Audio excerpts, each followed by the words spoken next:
बिहार में बीपीएससी के माध्यम से होने वाली शिक्षक भर्ती के संदर्भ में बीपीएससी के चेयरमैन श्री अतुल प्रसाद जी की आज महत्वपूर्ण प्रेस कॉन्फ्रेंस हुई है, जिसमें उन्होंने बीपीएससी टीआरई 3 और बीपीएससी टीआरई 4 के बारे में जानकारी दी है। अब ये बातें कंफर्म हो चुकी हैं कि इस वर्ष भी 2 बार शिक्षक भर्ती का विज्ञापन जारी किया जाएगा। पहला अभी हाल ही में होने जा रहा है, जिसकी परीक्षा मार्च में होगी, जिसके बारे में डिटेल में बात करेंगे। साथ ही साथ टीआरई 4 की परीक्षा अगस्त में भी होगी, जिसका एडवर्टीजमेंट जो है मोस्ट प्रोबेबल है कि मई जून में जारी हो सकता है।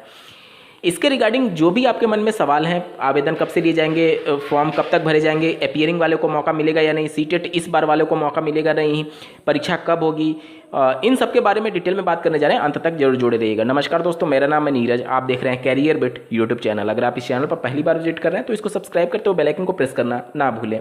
बीपीएससी के चेयरमैन के द्वारा प्रेस कॉन्फ्रेंस में ये सूचना दी गई है कि इसका एडवर्टीजमेंट आने वाले 1 से 2 दिन में जारी कर दिया जाएगा और इसके लिए आवेदन जो है वो 10 फरवरी से लेकर के 23 फरवरी के बीच में लिया जाएगा। ठीक है, 10 तारीख से लेकर के 23 तारीख के बीच में आवेदन लिया जाएगा।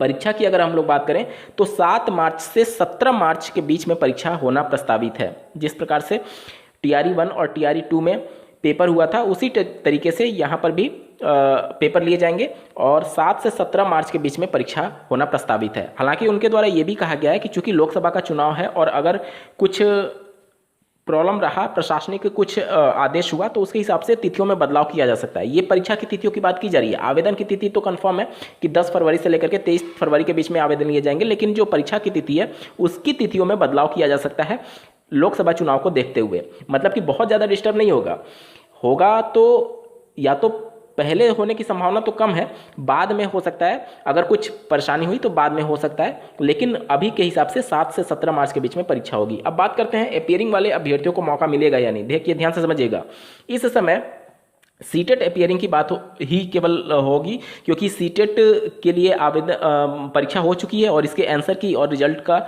अभ्यर्थियों को वेट है। अगर आप पुराना रिकॉर्ड देखेंगे सीबीएसई बोर्ड का, तो इनका ट्रैक रिकॉर्ड रहा है कि 15 से 20 दिनों में ये अपना आंसर की दे देते हैं। उसके बाद से 3 से 4 दिन मैक्स टू मैक्स 1 हफ्ते इनके द्वारा उस जो भी आंसर की दिया जाता है उस पर ये आपत्ति मांगते हैं, यानी ऑब्जेक्शन करने के लिए अभ्यर्थियों को मौका देते हैं और उसके टाइम ड्यूरेशन खत्म होने के बाद से रिजल्ट और फाइनल आंसर की एक साथ जारी कर दिया जाता है, जिसमें कई बार 20 दिन, कभी 25 दिन, कभी 1 महीना, इस तरीके से रिजल्ट जारी होने में टाइम लग जाता है। 21 तारीख को परीक्षा हुई थी, 21 जनवरी 2024 को, और 1 महीने की अगर हम लोग बात करें तो 21 फरवरी को 1 महीना कंप्लीट हो रहा है और इसके लिए आवेदन करने की अंतिम तिथि जो है वो 23 फरवरी है।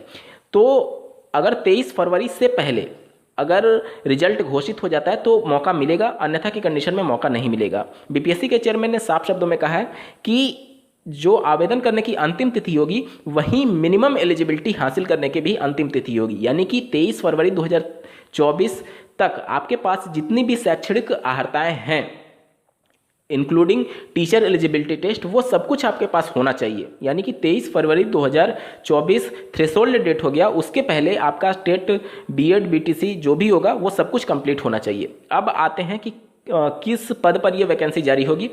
तो देखिए, अभी मोस्ट प्रोबेबल है कि सीटेट का रिजल्ट उससे पहले आ जाएगा, तो आप लोग घबराइए नहीं।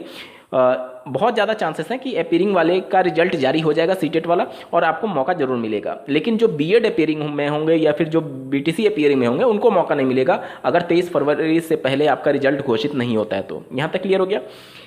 अब एक बार बात कर लेते हैं कि किस स्तर के किस पद के लिए भर्ती का विज्ञापन जारी होगा। तो उन्होंने साफ शब्दों में कहा है कि चारों स्तर के लिए, मतलब कि प्राइमरी, अपर प्राइमरी, टीजीटी और पीजीटी, चारों स्तर के लिए शिक्षक भर्ती का विज्ञापन जारी किया जाएगा। पद कितने होंगे इसके संबंध में उन्होंने अभी कोई भी बात नहीं कही है, लेकिन उन्होंने जरूर कहा है कि अच्छे खासे पद हैं। यहाँ पर भी जैसे पिछली बार आपने देखा होगा टीआरई 2 में कि एक तो शिक्षा विभाग का पद था और दूसरा वेलफेयर वाला पद था। तो इस बार भी वेलफेयर वाला जो एक तरीके से टीआरई 2 में जो सप्लीमेंट्री रिजल्ट नहीं जारी हुआ, टीआरई 2 में आप देखेंगे तो एक SC ST वेलफेयर वाला था और एक शिक्षा विभाग का था, तो किसी एक के लिए केवल सप्लीमेंट्री रिजल्ट जारी किया गया, बाकी जो नहीं किया गया उसी को वो कह रहे थे कि सप्लीमेंट्री रिजल्ट जारी ना करके सप्लीमेंट्री टीआरई कंडक्ट कराई जा रही है।